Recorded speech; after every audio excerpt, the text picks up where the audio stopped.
You wrote something here about character building, and you said that it starts at home, but sometimes people are not exposed to it due to life circumstances, and kids are not taught these topics. Tell me about how important the household is. Within the household, how important is it, the parents and the children's relationship and everything at home, and how does that affect their future life in a sense? SubhanAllah, I think it's vital. I think you need mom and dad to both take out and sacrifice for those children. If we decide we're going to have children, then inshallah we have to decide how we want to raise them. A lot of times what happens, and you can agree with me on this or not, but a lot of times what happens is people have a child and they imagine in their mind at the age of 18, this child's going to be like this, mashallah, like this. But they're not taking the steps to make sure that child reaches those goals.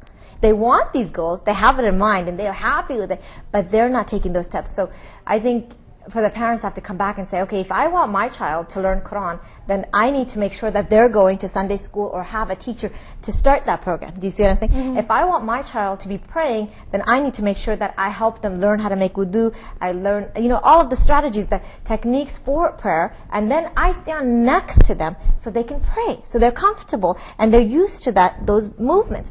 If I want my child to graduate, inshallah, with honors, then I get them either tutors, or I get them the right friends, or I get them different books that it teaches them and helps them where they're different, where the stuff is difficult.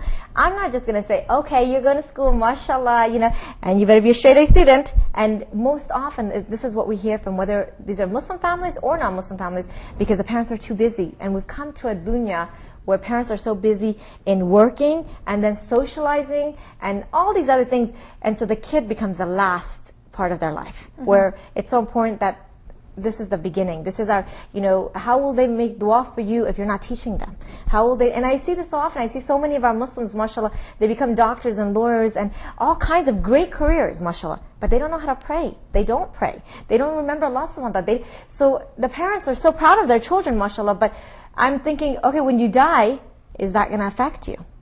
And then when they do get to that old age, guess what they want? They want their children to pray and make dua and to learn how to, make dua for them. But by then it's too late. Those kids have this total different lifestyle that they've led all their life.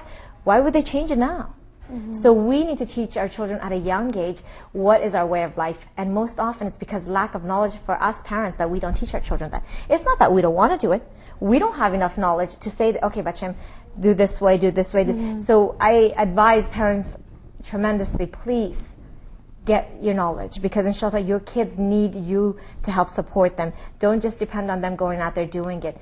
You need to be able to help them with it. Mm-hmm. Absolutely. Jazakallah khair for that.